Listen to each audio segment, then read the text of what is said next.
budget May 18th. It's been almost a year in the making, and SUNY is now unveiling its new strategic plan for the future. Officials say it's designed to help revitalize the state's economy, all while improving people's quality of life. Okay, you ready? Ready as I'll ever be. Ready for your close-up? Okay, so we left off talking about Poughkeepsie and the Hudson Valley. What are your thoughts on the Hudson Valley? I know you love that place. Yeah, well, I think it's beautiful geographically. It's just a gorgeous place on the river. And all the mansions and stuff. Yeah, but, you know, the natural beauty, too. Can you tell me how you came to live at the Dawsons? Oh, it had to do with the fact that I didn't have any other place to live. Tom was making noises about a divorce, and that we'd have to sell the house that we were living in, which left me no place to stay. So kind of kiddingly one day at school, I said to Alice, well, you've got lots of room, I'll come and live with you. Or vice versa, maybe she said that to me, you can come and live with us. Anyway, we started talking about it seriously, and that's the way it turned out. They had, all of my furniture would fit in their basement. They had a huge house, so it worked out great. How long did you stay there? You know, I'm not sure. I think I was there about a year. Do you remember roughly what year this would have been? 82, 83. Okay, somewhere around 83, 82, between 82 and 84, somewhere in that area. Yep. And then did you get the condo after that? Is that how that went down? Oh dear. Well, I bought the condo in Poughkeepsie after that, yes. Oh, you lived in... But I lived in a couple other places. Out in Clinton Corners and what was the other place that I lived? I lived in a great big house with a fireplace. Yeah, I remember that. You remember that place? Did they have a big red door? Yep. I remember that place. Yeah, but I can't remember the development. Can't remember what it was called. The grandkids coming during the summer. How'd that come about? Well, I thought it was important for me to bond with them, and when they were young, I wanted to have each one at a separate time so I could get to know that individual child. So your folks would bring everybody down to Poughkeepsie, and then one of you would stay, and then they'd come back the next weekend with clothes for the other child, and that child would stay. And then the last summer I was there, when I knew I was retiring, both of you came at the beginning of the summer and stayed the whole summer. How'd that work out? Oh, that was wonderful. Even with all the bickering and fighting? Yeah, yeah. That's part of it. Any memorable moments from the swimming pools or the shopping sprees or anything? Well, we had a great time. We always did a shopping spree at Toys R Us. And there was a swimming pool at the condominium complex. And there was Splashdown, where we went to spend a day. There were just certain little things that we did. We have I guess I said we had a shopping spree. And there were quite a lot of things for us to do. So we took advantage of all of it. So around 1992 or so, you started building a house in Green for your retirement. Right. Why'd you choose Green? because that's where my grandchildren lived. That's where I wanted to be able to, after school, I wanted to be able to pick up or have you dropped off at my house or pick you up, you know, that it would all be legit. Now, how many years had you worked in Hyde Park? It was 10 years. And what was your experience like there at that school? Oh, I loved it. I really thought it was a great experience. The general living conditions were a little bit higher than some places in the Hudson Valley, but not as affluent as others. So it was a good experience. Can't imagine my life without it. Now, you retired and you moved to Green. Had you ever envisioned your life coming full circle like that? That you'd come back to the place, kind of where you... I don't know that I envisioned it. I'm just glad it worked out that way. Let's see here.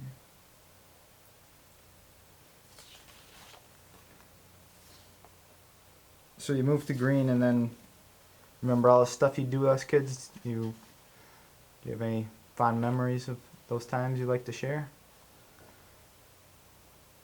Well, I shared high school basketball with Martin. I shared dancing classes with Jenny and her equine, a lot of her equine experiences. And What about the baseball games? Remember that? Hmm? Baseball? I said that. You said basketball. Oh, I meant baseball. Let's see, what else do I got here? You remember the lightning story? Oh yeah, Could you- I picked Martin up, or Martin was dropped off after school one day, and a whale of a lightning storm came in, and we were standing in my little family room watching out the window, and all of a sudden a piece of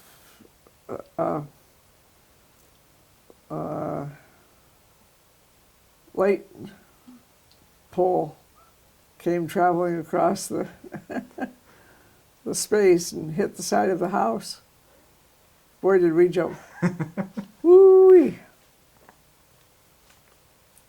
And I believe I got this from your journal. In 1996, you became choir director at Tabernacle. Yes. How did that come about?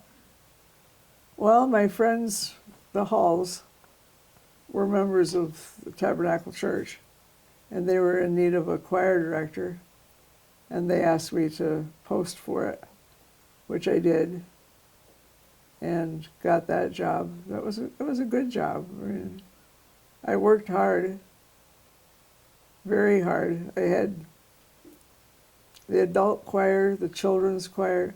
I started a bell choir, and got active in some other parts of the church activities. So it was a wonderful experience. Was that the only time you'd ever been a choir director at a church? Yes. Yeah, when I was teaching full-time, I was always being asked if I wanted to be a choir director here or there, you know, wherever I was living. And I always turned down the plea because I couldn't see working all day and then putting in the time on the weekends that it would require. And I was really right when I took that job at Tabernacle. I realized it was a full-time job. Was directing a choir something you'd always wanted to do? Oh, sure, because I like four-part harmony. I like hearing it come back to me. And especially because all day long I worked with children's voices. I really wanted to be able to work with adult voices, but instead of conducting, I did a lot of singing. I was in a lot of groups myself, so that was the trade-off. Could you tell me, speaking of that, could you tell me about Madrigal Choir and how that came about, the history Well, actually, there was a group in Binghamton.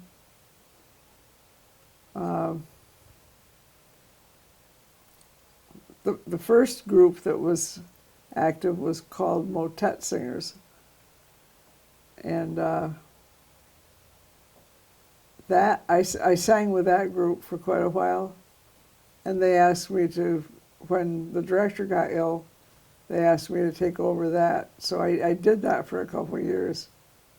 And that's also how I knew that a regular choir job, that where you went every single week for a rehearsal and then every single Sunday morning for a performance, so to speak, you know, that was hard work. And that's also how I knew I didn't want to be a choir director yet. And then after Motet Singers, after they sort of disbanded, and then Ann Cotton invited people to come and sing, and she started the Madrigal Choir. She didn't call it Motet Singers anymore. How many? And I sang with that off and on For how many years would you say? for a lot of years. I know over the years you've given voice lessons in your home. How'd that Mm-hmm. start? Well, you always need a little extra money. I decided that that's what I would do pretty much for my travel money. And I also thought I needed to keep my finger in the pie of solo voices. So there was a need for it, and I provided the place for that need to be fulfilled. In 1999, you did a choir trip to Berlin. Yes. I did that with the choir that I sang with when I lived in Poughkeepsie. What was that trip like? Oh my goodness. Well, I was so fortunate because they had me rooming in our host, with our hosts from Berlin. So, you know, that was great. I wasn't in a motel or a hotel. I was in a home. And the director from Poughkeepsie was one of the other people that lived in that home, Peggy Clapp. So that was really nice to be with those people. It was a little bit special. I didn't feel like I had extra privileges. I just felt very fortunate to be in that environment. Did you sing in churches, or what kind of places did you Yeah, guys we sang in churches, and we sang in, what do they call them? Are they provinces in Germany? Where you would sing in like a town hall kind of a thing. I can't think what else they might be called now. But yeah, we sang in a number of environments, venues, I should say, which were, you know, pretty spectacular. A church that had a 5-second reverb, and a church that was celebrating their 1,000th anniversary. How many weeks were you there? I think it was a 14-day trip. That same year, you also did a little trip with your grandson. Can you tell me how that came about and what that experience was like? Well, I offered Martin the opportunity to travel during those particular years. The airlines were offering some wonderful airfares, and I thought I should take advantage of it. And if I took advantage of it, I could take advantage of the same airfares for him. It was just too good to pass up. So anyway,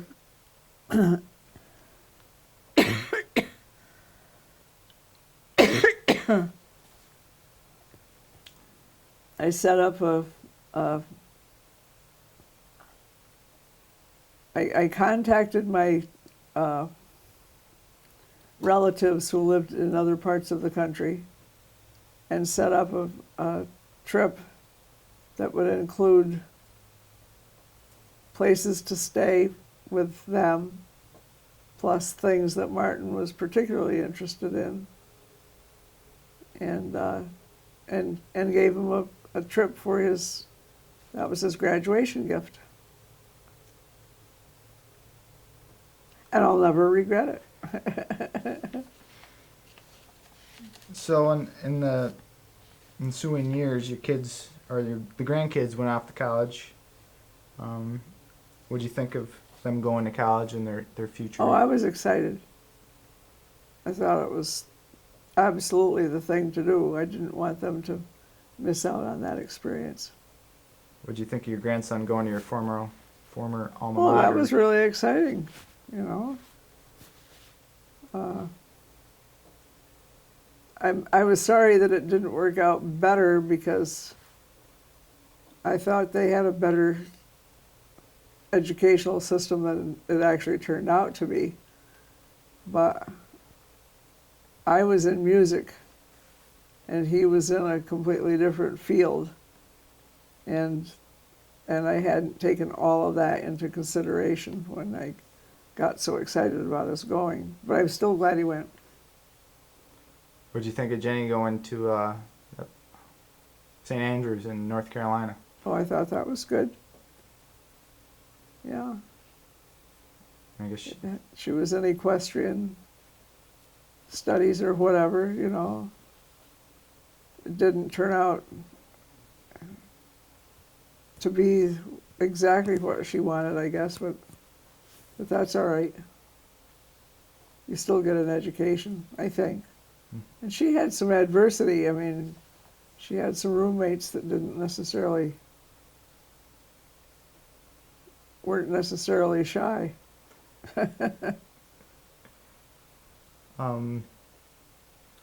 Somewhere around, I want to say 2002, 2003, you decided to move to 4 Oak Street in Binghamton. Mhm. What propelled you to do that? Well, I realized that at that point my family was they had already moved to Binghamton and had more city opportunities. And I realized that I was more of a city girl and wanted to, you know, be where the action was, be able to walk downtown and do things. They had just started to do the First Friday things and so forth, and it just was a great experience for me. Was it 2008 when you had the stroke? Yeah, March. Do you recall the sequence of events? Yeah. Do you want to share or would you rather not? Yeah, I'd rather not talk about that tonight. Okay. So that was March, right? I probably remember it better than you. March. To be It honest was with you. March of 2008. No, I just don't want to talk about Okay. it tonight. Let's see. Your grandson's wedding day. Do you remember that? Yes. I had to really pull myself out of bed and back into a lot of miraculous health things in order for me to go to Martin and Rosie's wedding. But it was exciting. It was a great day. I loved every minute. What is it right here? What did you think of your grandson's bride of choice? Oh my goodness. Rosie is beautiful, intelligent. You know, she's got everything a man could want. So I was proud of his choice, very proud.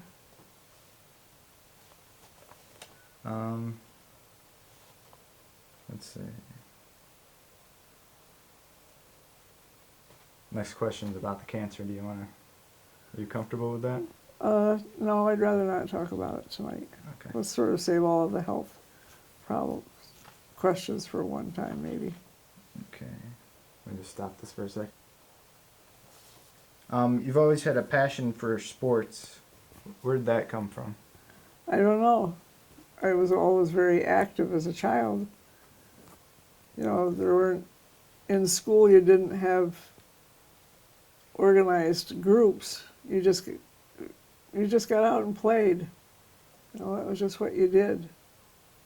But in high school, I played basketball, and our basketball team went from one little town to another little town. We played each other intramural type of thing.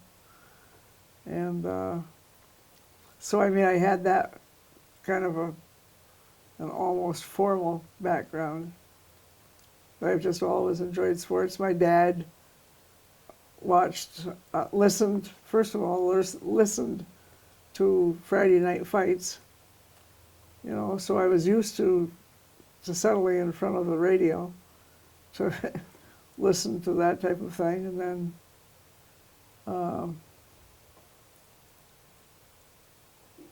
And then as television came in, why, of course, you watched boxing on television. And then it just sort of fell into place that I've just always enjoyed sports on television. What are your favorite sports and favorite teams? My favorite sport is NCAA men's basketball, particularly Duke University. How'd that come about? I have no idea. What was it like this year for them winning the championship? Oh my goodness. I was excited. Let's see, for the better part of 20 years now, we've been having this family reunion, the Hayden family reunion down at, I guess, what do you call it, Pratt Hall? Yep. How did that get started? Well, Hallie always wanted us to come down there, and it started out as we're just going to do this on July 4th weekend, and then we realized that if we invited family from out of town, that, you know, they would come. It's kind of like Field of Dreams.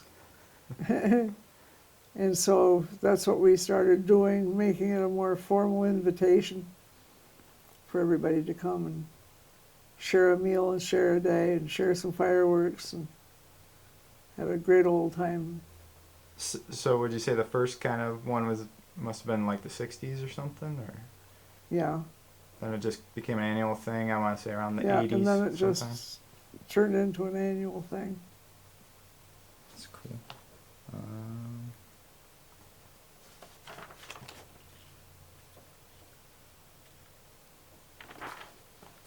Let's see.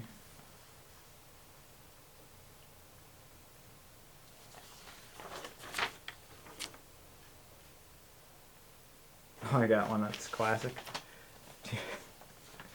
Do you remember the story about the dog and what you promised Jenny? Oh, yes. Jenny always thought I should have a dog.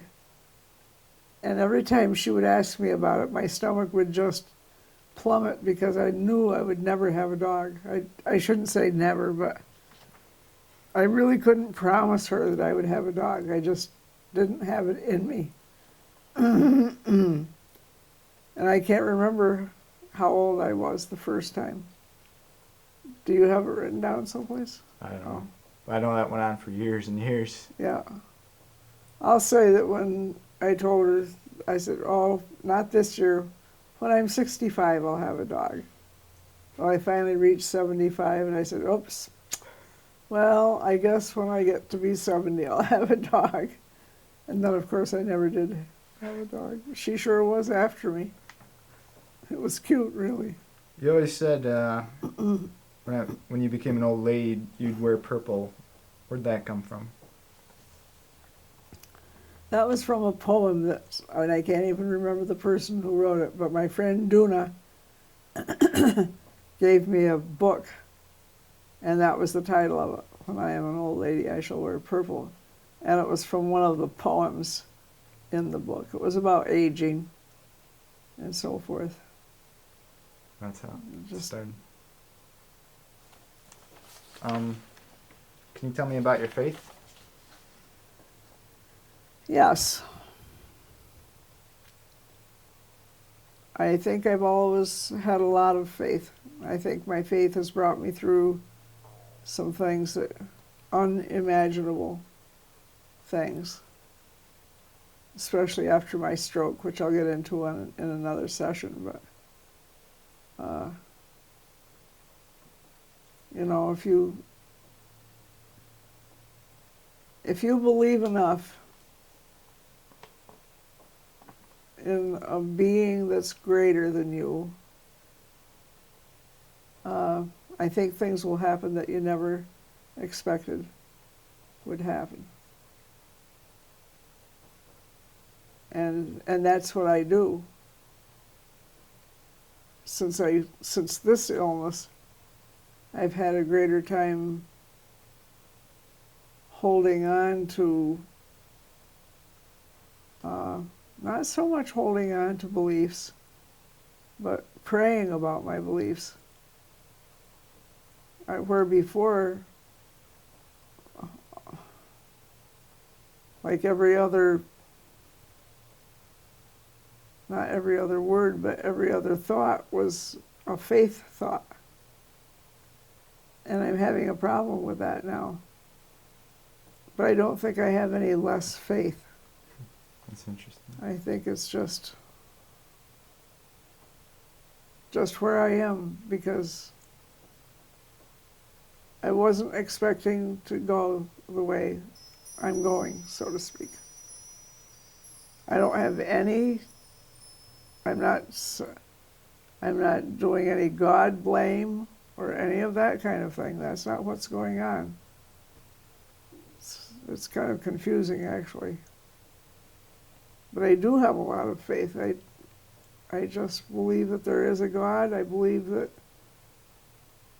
when we leave this earth, we go to a better place. I'm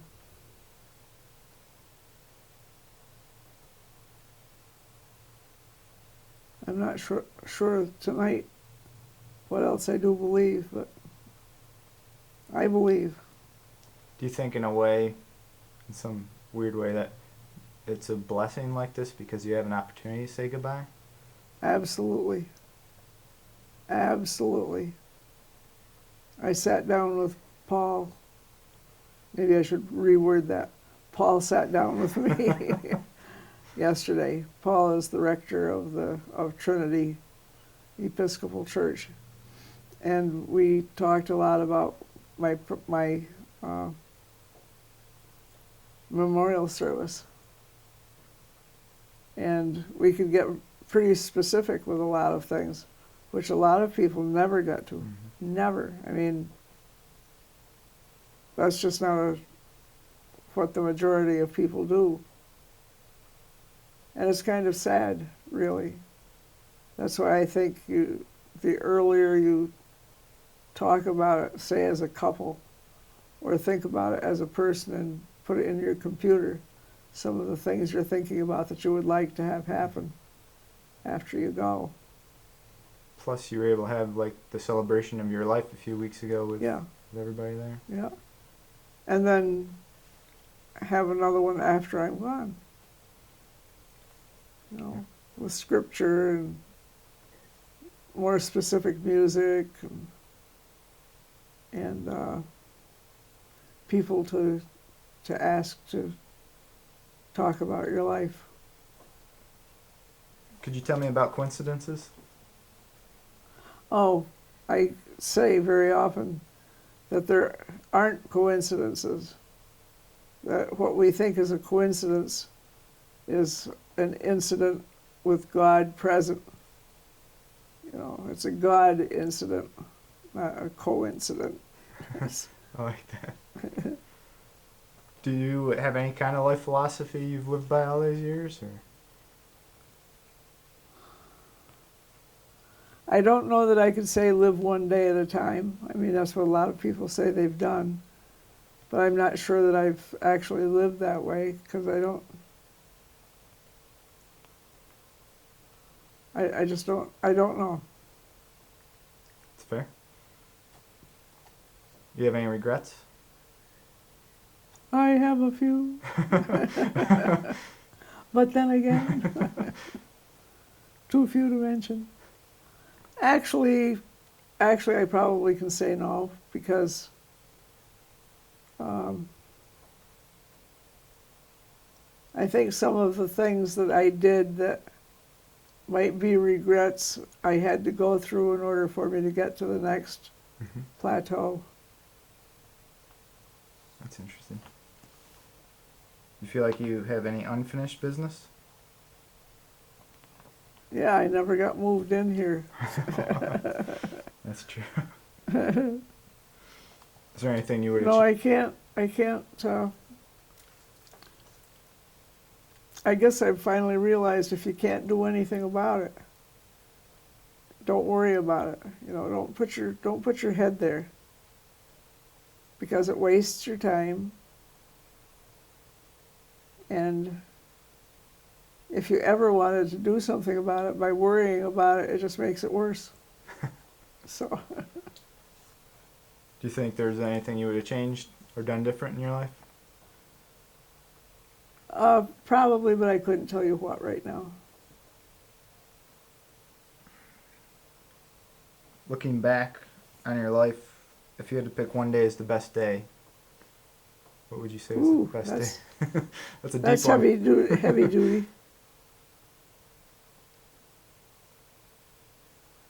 There were a lot of days, because my wedding day was a very special day. Some of the things that I've seen, like the Grand Canyon, like crossing the Golden Gate Bridge, going up in the Eiffel Tower.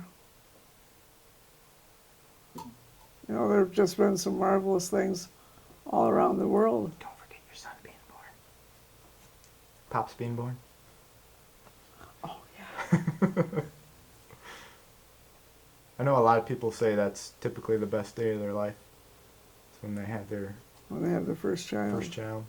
Yeah. Well, it was special, but they had to induce labor. Oh, okay. And so thinking about it as, I don't know.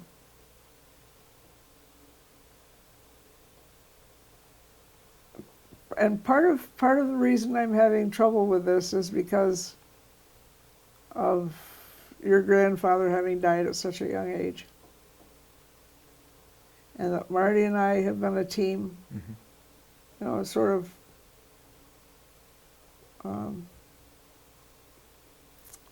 what's the word I want?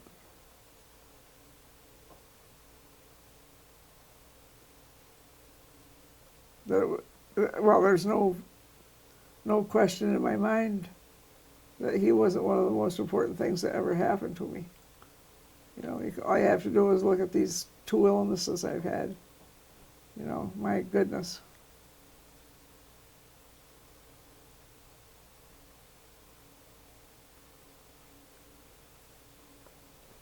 I don't know what else to say. Okay.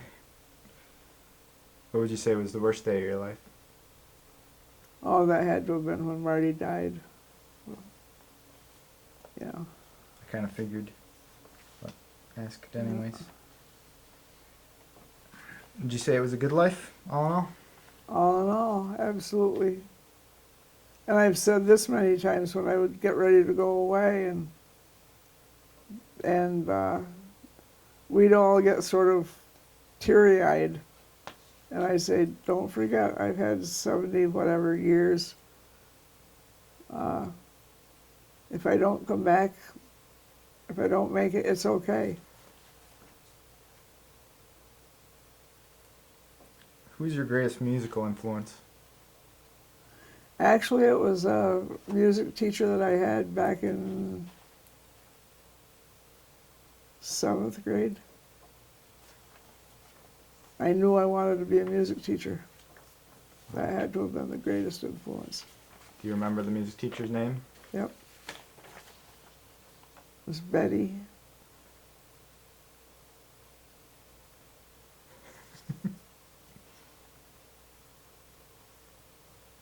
Oh, isn't that funny?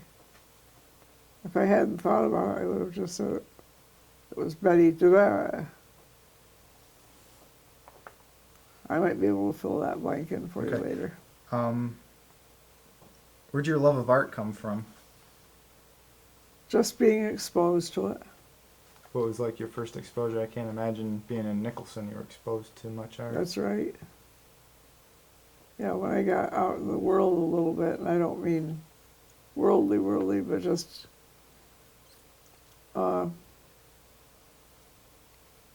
we had a course at Mansfield that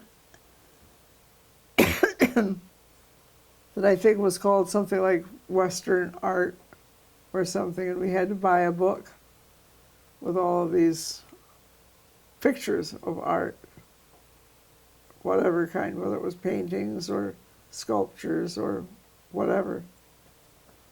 And then when I had a chance to go to an actual museum and see them, I realized, wow, that's pretty awesome. You know, and then I couldn't get enough. This question comes from Pops. He wants to know the experience of you learning to drive. Who taught you? What was your first car? I went to driver's ed at UE High School. And my first car was a 36 Plymouth. Uncle Hallie helped you? Yep. Yep. Standard shift.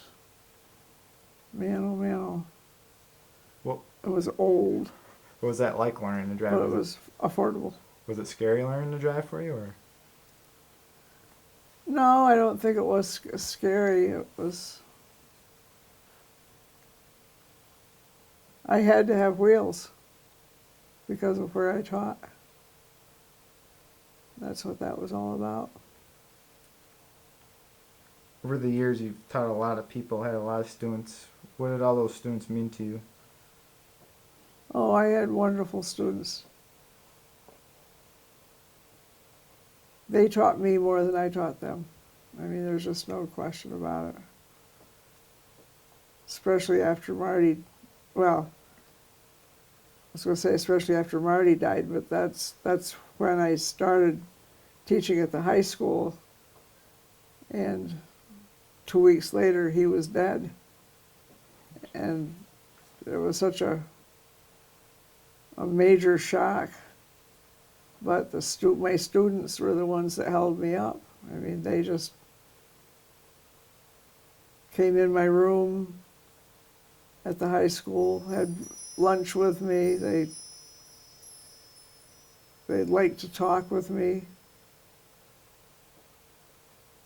They wanted to guide me. You know, they thought it was time for me not to be Mrs. anymore, so they nicknamed me Ms. It was just that time in history. They thought I should date again. I mean, they really, you know, put their high school brains inside my brain. It was very interesting. But they did. They held me up. They kept me going. What about all the friendships and stuff you made throughout the years? What was that meant? With my students or in general? In general. Oh my goodness. I decided many, many years ago that I would keep in touch with people. And so my Christmas card list started to include not just family, but friends. And the last time I counted, well, this past year I didn't send as many cards, but I was up to something like 217 Christmas cards. And I would think every year, well, I'll cut back. And then I'd get a card from a person that I thought I was going to cut out. Nope, can't do that. It was really kind of funny. Then you'd always plaster your door, right? The Yeah, cards. I take my Christmas cards and put them on my doors. And it would cover several doors. Here's a question that just out of curiosity. All the technological changes throughout your life. What have you seen? What's blown your mind the most? Oh, probably the computer. I mean, there are a lot of medical changes that you can't help but think about, but they sort of impact one person at a time. But the computer has just taken over. It's also affected medicine as well. So That's true. yeah. That's true. What's the most shocking thing you've seen in your lifetime? You've lived through like Pearl Harbor, World War II, Kennedy assassination, 9/11. I was just going to say 9/11 probably was the most devastating, shocking. Where were you when you had heard about that? I was at my house in Greene. Roger had just come to tune my piano, and he half ran through the door and said, "Betty, turn on your television." And he called Jane. But that's how I learned about it and how I watched a little bit of it. As I recall, he just did a half tuning. I mean, it was so obvious that our minds weren't on music that day. Yeah, that was a baddie. What's the most amazing thing you've seen in your lifetime? Amazing.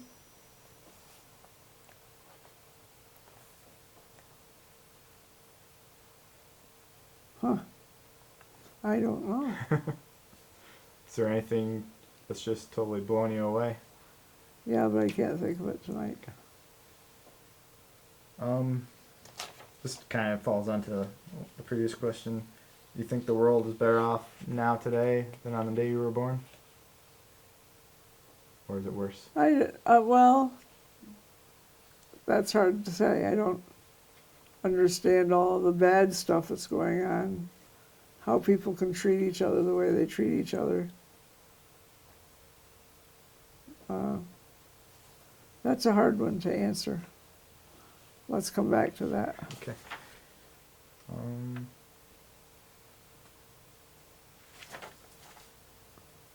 Let's see. I guess this is a question kind of to sum up what we've been working on this whole time. When the story of your life is told, what do you think would be an appropriate title? Say that again. When this story of your life is told, what do you think would be an appropriate title, like an autobiographical title? What do you think? Oh. Let me think about that one. Okay.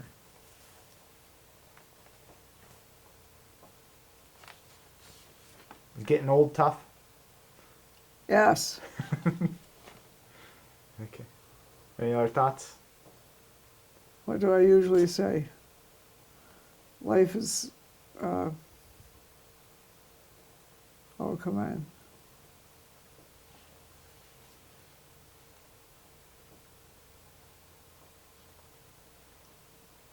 Life isn't just for sissies. What do I usually say? That's not exactly it. I don't know if I've ever heard you say. Oh,